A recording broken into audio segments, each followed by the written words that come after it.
안녕하세요, 가치남입니다. 다들 추석 잘 보내셨나요? 저는 이번에 굉장히 잘 쉬었다고 생각하고 있고, 원래라면 오늘 같은 경우에도 조금 쉬려고 했었는데, 여러분들이 궁금하실 내용이 있을 것 같아서 한번 자료를 준비해봤고요.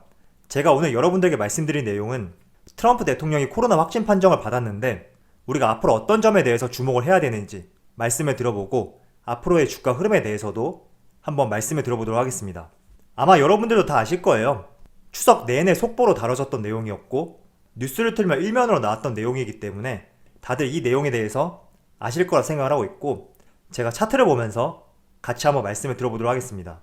자, 지금 나스닥 차트를 보시면 사실 트럼프 대통령의 코로나 확진 판정, 이런 이슈가 터지기 직전까지 글로벌 증시의 흐름이 굉장히 좋았거든요. 지금 나스닥을 보더라도 우리나라 증시가 휴장했던 지난 3거래일 동안 의미 있는 반등이 나오고 있었거든요. 그런데 지난주 금요일이죠. 트럼프 대통령의 코로나 확진 판정, 이런 내용이 속보로 다루어졌고, 그로 인해서 나스닥 같은 경우에도 약 2.2%의 큰 하락이 나오게 되었습니다. 자, 그리고 나스닥을 제외하고 다른 글로벌 증시를 한번 살펴볼게요. 자, 다우존스를 한번 살펴보면 나스닥과 다르게 하락폭이 비교적 적죠. 그리고 S&P 500, S&P 500도 비교적 적은 것을 알 수 있어요. 뿐만 아니라 니케이 같은 경우에도 약 0.67%, 상해 종합, 중국 같은 경우에는 0.2%, 그리고 독일 같은 경우에도 낙폭이 컸었는데 많이 줄였죠. 0.33%로 지난주 금요일에 모든 장을 마감을 하였습니다. 자, 저는 여러분들에게 현 시점에서는 두 가지를 우리가 중심적으로 봐야 될 부분이다, 이렇게 생각을 하거든요. 지금 코로나 같은 경우에는 지난 3월, 4월과 다르게 우리가 바라보는 시각이 많이 바뀌었단 말이에요.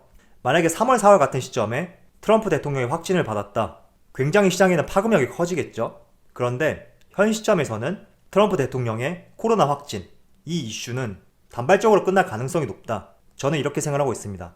하지만 여기서 우리가 주목할 점은 혹시나 코로나 확진으로 인해서 트럼프 대통령의 건강 상태가 악화된다면 이 부분이 대선에 영향을 미칠 수가 있겠죠. 그렇다면 대선에 영향을 미친다는 것은 글로벌 증시의 변동성이 상당히 커질 수 있다, 이렇게 볼 수가 있습니다.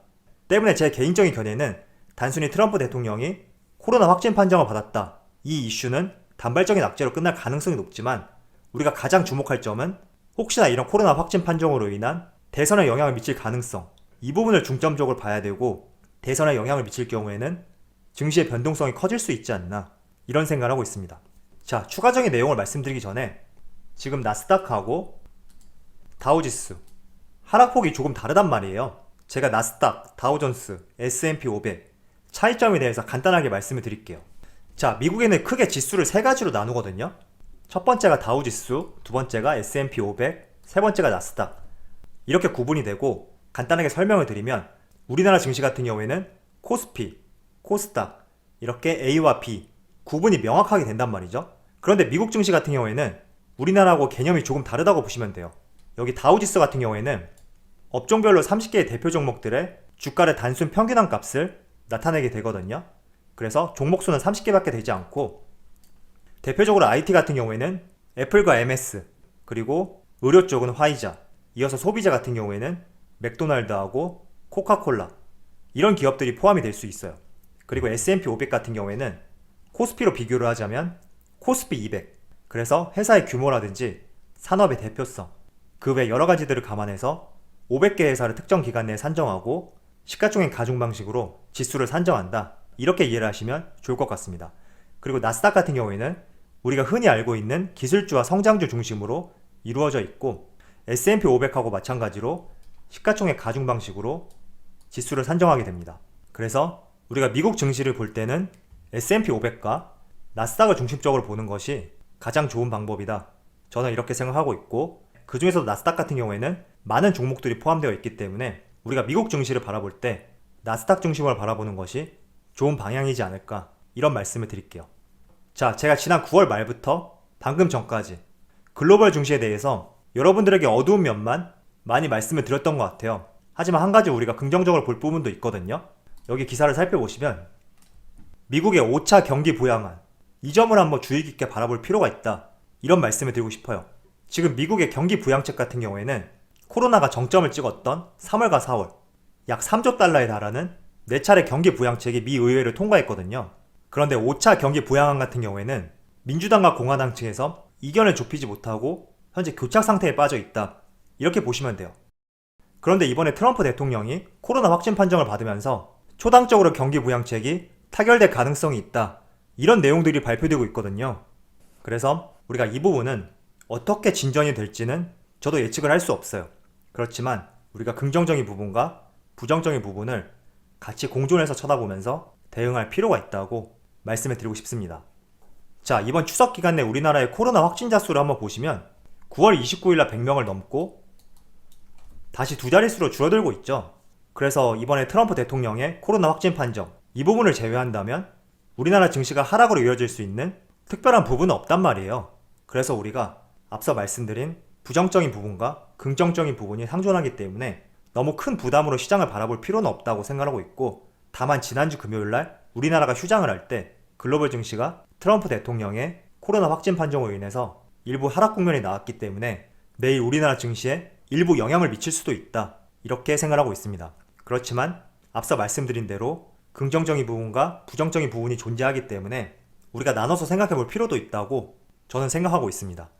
자, 그리고 제가 지난번에 여러분들에게 미국의 마이크론 테크놀로지 3분기 실적 발표가 있다, 이런 의견을 말씀드렸죠. 오늘 기사가 발표가 되었는데 한번 살펴볼게요.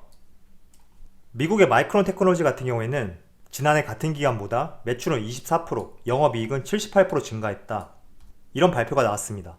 자, 그런데 여기 회계 기준을 보시면 미국의 마이크론 같은 경우에는 우리나라보다 한 달 빠르거든요. 우리나라의 3분기 같은 경우에는 7, 8, 9월이 해당되지만 지금 마이크론 테크놀로지가 발표한 실적 같은 경우에는 우리나라 회계 기준보다 한 달 빠른 6월에서 8월로 산정이 되어 있거든요. 그래서 이 점은 감안해서 보셨으면 좋겠습니다. 어쨌든 지난해보다 매출은 24%, 영업이익은 무려 78%나 증가를 했거든요. 이렇게 증가했던 이유 중에 하나는 코로나19 이후에 클라우드, PC, 게임 콘솔용 D램 선정량이 크게 늘어났기 때문이다, 이렇게 발표를 하였습니다. 자, 이어서 한번 볼게요.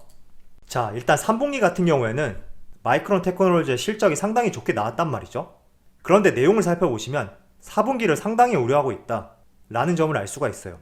왜 4분기를 우려하고 있냐면 화웨이 제재죠. 화웨이 같은 경우에는 마이크론 테크놀로지의 매출의 10%를 차지하는 대규모 고객사다. 그래서 이 부분이 4분기에는 반영이 될 것이고 이 부분을 우려하고 있는 것으로 나타나고 있습니다.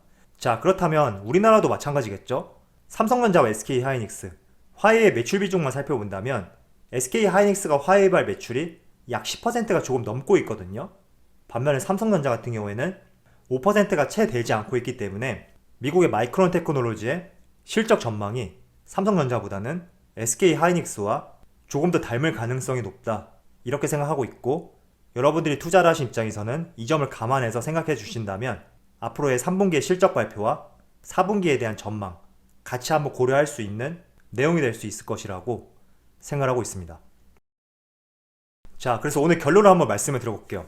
트럼프의 코로나 확진 판정, 이 부분은 지난주 금요일 증시를 보셨듯이 분명히 좋은 재료는 아니에요. 우리나라 시장에서도 월요일날 악재로 다가올 수 있는 부분이 있다, 저는 이렇게 생각하고 있습니다. 그렇지만 트럼프 대통령의 코로나 확진 판정, 이 재료만 놓고 봤을 때는 단발적인 이슈로 끝날 가능성이 높다, 이렇게 생각하고 있고, 우리가 이 부분을 부정적으로 생각할 수 있는 점은 혹시나 트럼프 대통령의 건강 상태가 악화되어서 미국 대선에 영향을 미치고 증시가 좋지 못한 방향으로 나아갈 수 있는 가능성, 이런 부분이 저는 부정적인 부분이라고 바라보고 있고, 그리고 긍정적인 부분을 우리가 살펴보자면 5차 경기 부양책, 지금 민주당하고 공화당 측에서 지속적인 협상을 하고 있단 말이죠. 그런데 트럼프 대통령의 코로나 확진 판정으로 인해서 초당적 경기 부양책 협상이 타결이 된다면 어쩌면 이 부분이 오히려 10월달에 글로벌 증시에 반등할 수 있는 하나의 큰 재료가 될 수 있다, 이렇게 생각하고 있습니다. 그래서 긍정적인 부분과 부정적인 부분을 여러분 나름대로 생각해 보시면서 방향성을 잡고 대응을 하시는 것이 좋은 전략이지 않나, 이렇게 말씀을 드릴게요. 그리고 마이크론 테크놀로지 같은 경우에는 3분기의 실적은 긍정적으로 나왔지만 4분기에는 화웨이 제재로 인한 좋지 못한 실적을 예상하고 있거든요.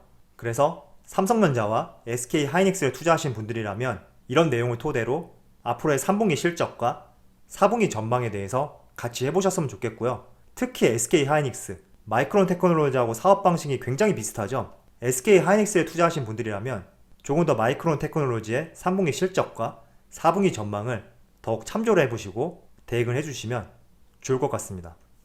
자, 그럼 오늘 영상에서 마치도록 하고요. 그래도 내일 하루는 모든 사람들의 생각과 다르게 시장이 좋은 흐름을 이어졌으면 좋겠습니다. 그럼 언제나 여러분들의 성공 투자를 기원하도록 하겠습니다. 감사합니다.